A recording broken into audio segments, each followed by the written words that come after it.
হয়? অর পরে আ। অর পরে কি হয়? বি না, এর পরে বি।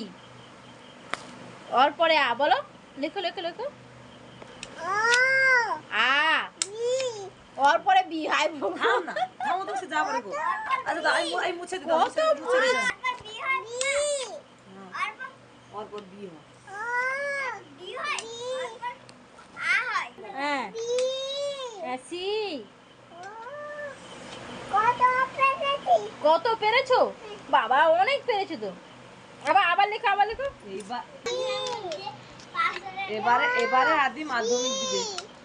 মাধ্যমিক দেবে ওর পরে বি। এইটা এটা না, এরপরে এ ওর পরে কত পেরেছো? বাবা অনেক পেরেছো তুমি। ওর পরে বি অনেক পেরেছো নাও।